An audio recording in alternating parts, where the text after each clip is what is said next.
Nalazimo se u Zrenjaninu, na prostoru fabrike Beohemija, inače domaće kompanije koja je specijalizovana za proizvodnju kućne hemije.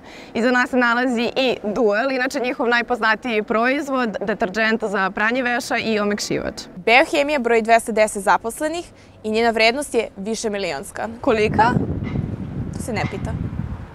Današnja priča o Duelu i Beohemiji nije namenjena milenijalcima i generaciji X, već srednjoškolcima i studentima koji se u domu upravo bore za svoje mesto za korišćenje veš mašine.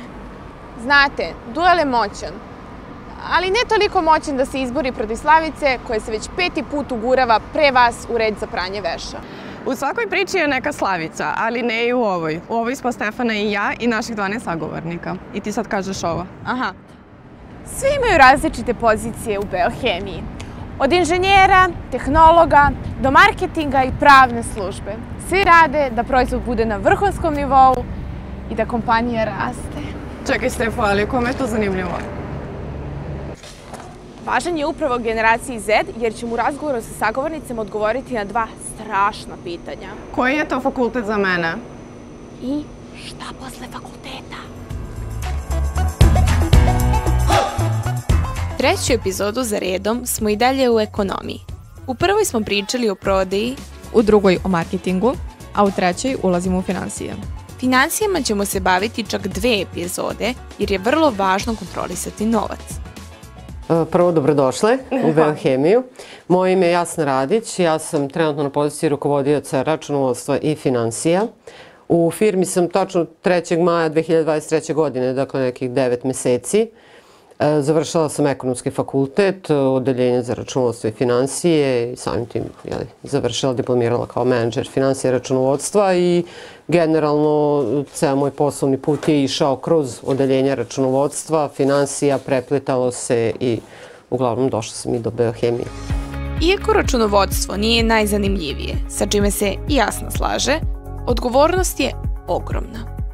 Računovodstvo kao računovodstvo, dakle bavimo se knjiženjem svih računa, odnosno svih poslovnih promjena u preduzeću. Znači najjednostavnije rečeno, finansije kao finansije, dakle plaćanja i banking, korespondencija sa bankama i to moje kao rukovodioce da organizujem odeljenje, da vodim računa o zakonskim regulativama, okvirima, praćenju samih zakona i da sve to sprovodi u kompaniji u kojoj radim.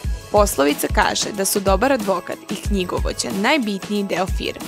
O važnosti pravnog sektora ćemo malo kasnije, ali ukratko da objasnimo odgovornost knjigovođe.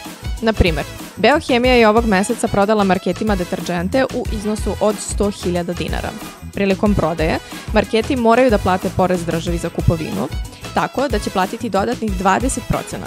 Jasna sve to mora da proknjiži i zabeleži i da se pobrine da svi porezi budu plaćeni na vreme kako kompanija ne bi imala probleme sa državom. To nije jedino knjiženje, jer imamo i ostale proizvode, zatim mesečne plate, stalnu imovinu, dobit preduzeća, prihode i rashode itd. Postoji mnogo mesta za greške, a bitno je naglasiti da se CEO ili vlasnik kompanije ne bave ovim stvarima. Odnosno da ne vrše provere, zbog čega laički rečeno, finansijski i pravno kompanija doslovno zavisi od računovođe. Dakle, da, definitivno, dobrog advokata i dobrog knjigovođu i to je opšte poznato. Naravno, zašto knjigovođu? Zato što bukvalno sve što se dešava u jednoj i manjoj firmi, pa onda i velikoj kompaniji, počinje od računovodstva i završava s računovodstvom. Dakle, ovde se slije doslovno svako dešavanje u kompaniji. Znači, mi imamo i proizvodnju, imamo marketing, imamo prodaju, imamo nabavku, ali svaki papir i svako dešavanje na kraju završi računovodstvo. Znači, mi smo dužni da u skladu sa zakonom to proknjižimo, znači sprovedemo kroz knjige da bismo dobili rezultat i na kraju, naravno, izveštavali menadžment o skupu celog tog poslovanja kako bi se znalo kako bi se kasnije reagovalo ili na vreme reagovalo ako je potrebno. Prvo, mi smo rokovima ograničeni, konstantno. Znači imamo predaje PDV, taj datum, predaja poreskih prijava raznih, opet sve imamo rokove, završni račun, poreski bilans, sve to u rokovima nekim i naravno mi moramo do tog roka da sve svedemo na pravo stanje i na tačno i to je to. Tako da samim tim je tu taj neki pritisak, stres. Naravno, znanje mora da postoji, osnove iz samog računovodstva, procesa, zakona konstantno zakoni moraju da se prate, kao što možete vidjeti. Da, pa naravno svaki knjigovođa mora da prati, jer ovde se zakoni menjaju poprilično često i stalno imamo neke novine, tako da to mora da se prati i to je taj samo neki stres. Znači to postizanje rokova i praćenje svih zakonskih regulativa u pravom vremenu, da ne smete propustiti ništa. Već smo naučili dosta o drugim pozicijama. Prateći priču, da li možete da pogodite sa kojim sektorima jasno sarađuje? Finansijski kontroling opšte i služba nabavke. Nekako je kod njih, jer oni nabavljaju sirovine i to je taj najveći broj računa i dokumenata koji dolazi do nas, jeste od sektora nabavke.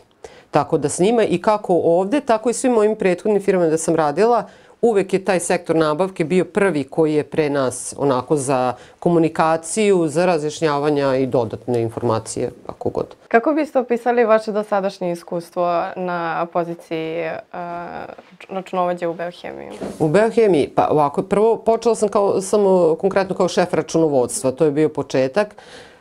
Bilo je zanimljivo, prvo nova delatnost, znači proizvodnje praškova, deterđenata, i onda sam se upoznavala prvo sa procesima. A potom i saradnja sa ljudima i meni je, svima govorim, jako pozitivan utisak sam stekla ovde, zato što kad sam došla ljudi su toliko saradljivi, toliko su voljni da kažu, da pomognu, da bukvalno saradnja, ali od početka do kraja, za sve što je potrebno. Laboratorija i marketing su definitivno najkreativniji i zabavniji sektori, zato što postoji prostor za inovacije.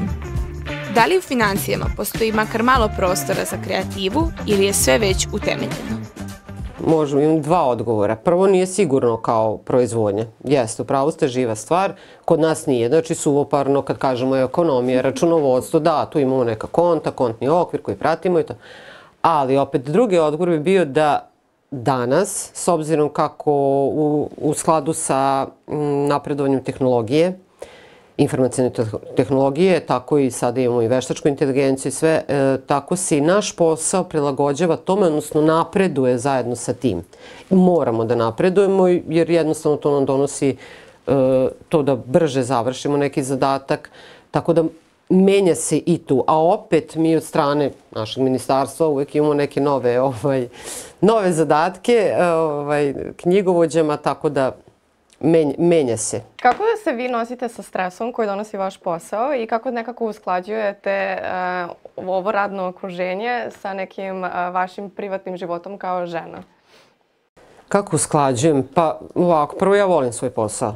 To je jako bitno i za one koji bi želeli da se bave i računovodstvom i finansijama, morate da volite to, da razumete i da volite. Ja zaista volim svoj posao, tako da mi negdje i sam taj napor i stres nije toliko težak. Mogu da podnesem, kažem, kao što sam već pomenula, rokovi, to je ono što stvara neki stres, hajde da stignem, hajde moram to, a imaš još nešto tekuće što se završava. Ali kao žena i majka, da, onda na putu do kuće onako sve u glavi sublimiramo tog dana, dobro, ok, to smo završili, to još treba, i onda kad dođem, ja sam to otpustila i onda naravno nastavljamo redovno što žena radi kad dođe kući s posla i to je to ujutro opet na putu do posla, opet neki rezime u glavi, aha, da vidimo šta je ostalo, šta treba da se uradi. Sad ovde konkretno mi imamo razne projekte zato što mnogo radimo na unapređenju kako softvera, tako i mnogih delova iz sektora kompanije, tako da gde sam i sama uključena. Onda mi možda to kao prijami, jer pravi malu dinamiku, nisam samo u brojevima ovim ovde, ali opet s druge strane i tu imamo rokove i opet je neki određen pritisak, ali opet ne mogu da kažem da mi je naporno, prvenstveno zato što volim svoj posao. Tako da... Sviđa mi se vaš mozak taj deo da kažete da si samo isključite, da ne nosite nekako posao sa sobom. To se iskustvom stiče. Mislim da to svako u nekom momentu kod sebe uspe da dođe do tog nekog momenta kad mora da se isključi od tog posla. Jedno direktno pitanje. Da li postoji nešto što ste radili na fakultetu, a da vam sada nije bilo potrebno? Ne. Vrlo direktno. Sve što sam radila na ekonomskom fakultetu, mislim da sam negde mi je još to postavljeno pitanje, ali zaista kad razmislim, svaki predmet koji sam imala i svakog sam nešto radila. kroz ovo, na ovaj ili onaj način, u smislu, ajde sad nećemo računovodstvo, kao računovodstvo, dobra, konta.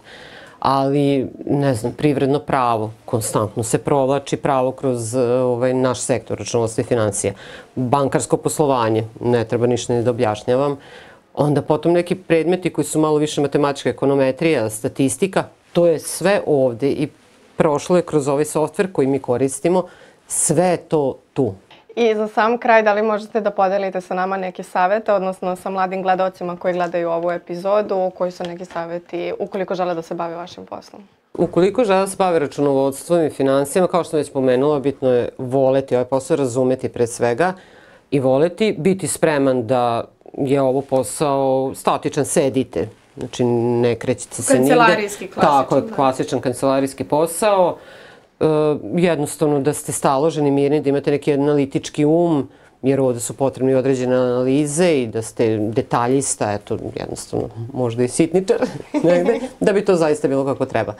A isto tako, moj savjet mladim, znači, ko želi ovo, znači, bitno je to da razume, da zaista želi i jednostavno, računovodstvo je zanat, a svi znamo kad neko ima zanat u rukama, ipak je to nešto, tako da i ovo posmatraju na taj način, kao zanat kojim se bave, široke su mogućnosti zaposlenja, a iznad svega, ne samo za ovo, bilo koji drugi posao, jako važno učite strane jezike, jer vam to daje samo korak dalje i više u svakom poslu, pa tako i ovom.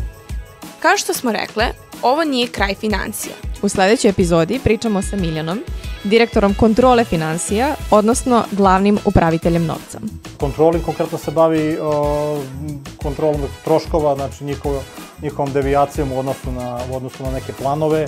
Potrebna je analiza i dobri odnosi, da kažem, i ta međusektorska saradnja sa svim sektorima u kompaniji. Na tome mnogo značaja daju i sadašnji poslodavci. Ti međuljudski odnosi, znači ta kolegijalnost, znači nekonfliktnost u odnosima, jer posao je nigde neće pobeći, znači najbitnije je da smo mi ljudi uz osmeh se sve mnogo lakše reši i jednostavnije. Vidimo se u sledećoj epizodi.